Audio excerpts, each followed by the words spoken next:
오늘 아침을 여는 말씀은 이사야 37장 14절에서 20절 말씀입니다.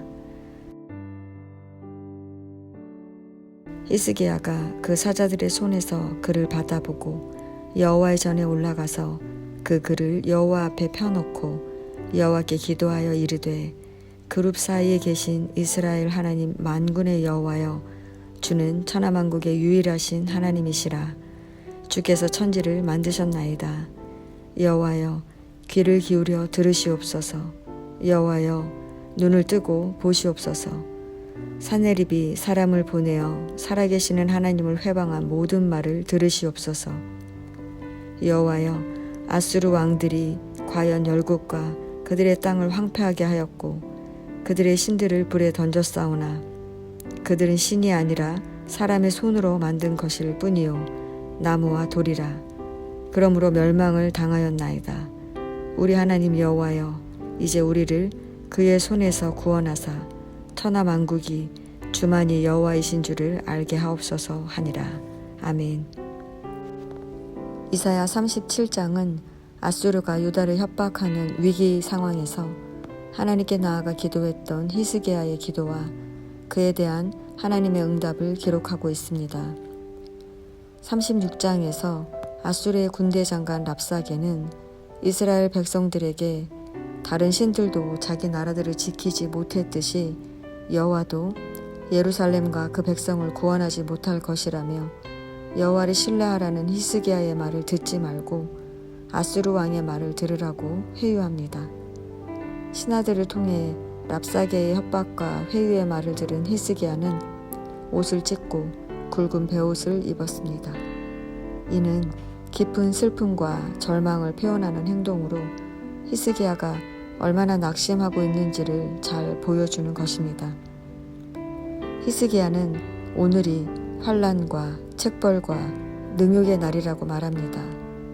여기서 책벌이란 징계하다라는 뜻으로 오늘이 고난의 날일 뿐 아니라 죗값을 치르는 징계의 날, 세상에서 버림받은 경멸의 날이라는 것입니다.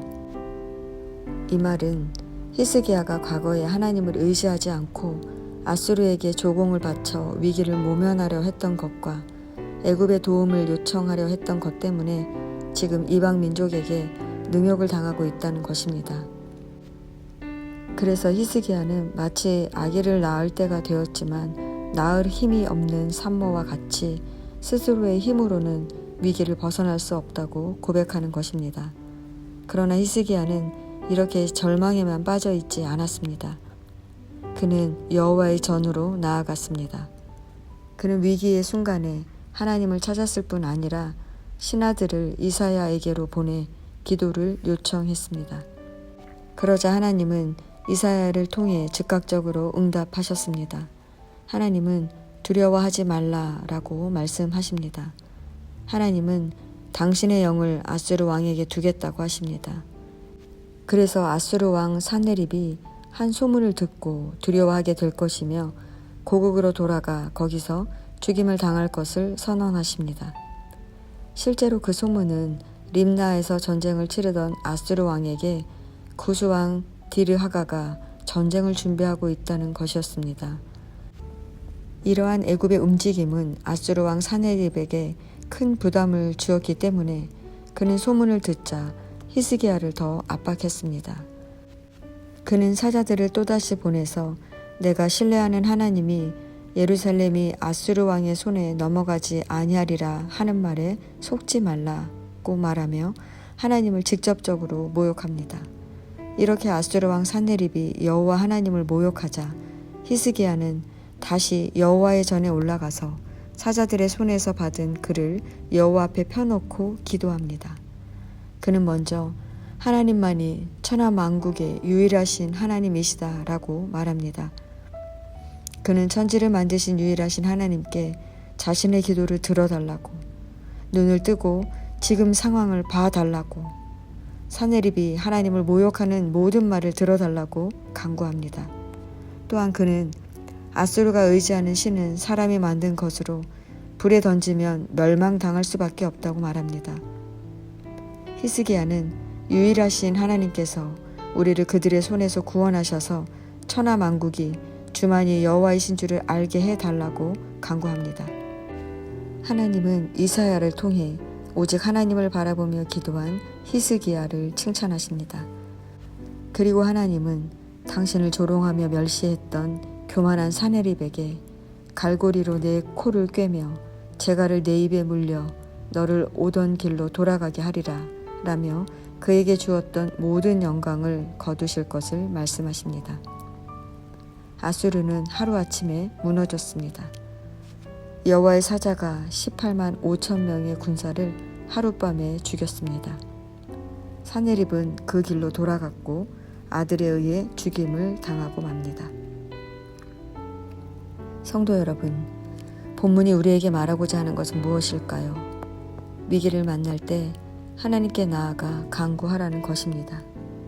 그런데 우리가 주목해야 할 것은 어떻게 기도하느냐는 것입니다.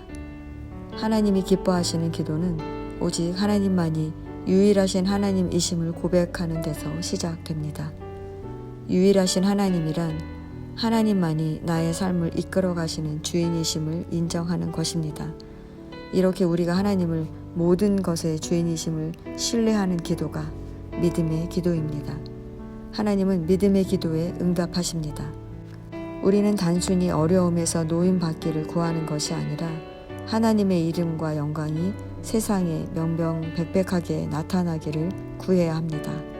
그러면 하나님께서 우리의 기도를 기쁘게 받으시고 응답해 주시는 것입니다. 성도 여러분, 하나님이 다른 나라의 신들과 같이 이스라엘을 구원하지 못한다고 여겼던 아수르 왕 사네립처럼 사탄은 하나님을 하찮은 존재로 전락시켜 우리가 하나님을 의지하지 못하게 만듭니다. 그러나 우리는 우리와 하나님 사이를 무너뜨리는 사탄의 공격을 물리쳐야 합니다. 우리는 오직 하나님만이 유일하신 하나님이심을 믿어야 합니다. 이 믿음이 우리가 위기를 만날 때 하나님을 기억하게 만들고 기도의 자리로 나아가게 하는 것입니다. 오늘도 하나님만이 유일하신 하나님이심을 믿음으로 하루를 시작하시기 바랍니다. 그러면 하나님은 우리의 기도에 귀 기울이실 뿐 아니라 하나님의 뜻대로 우리의 삶을 이끌어 가실 것입니다.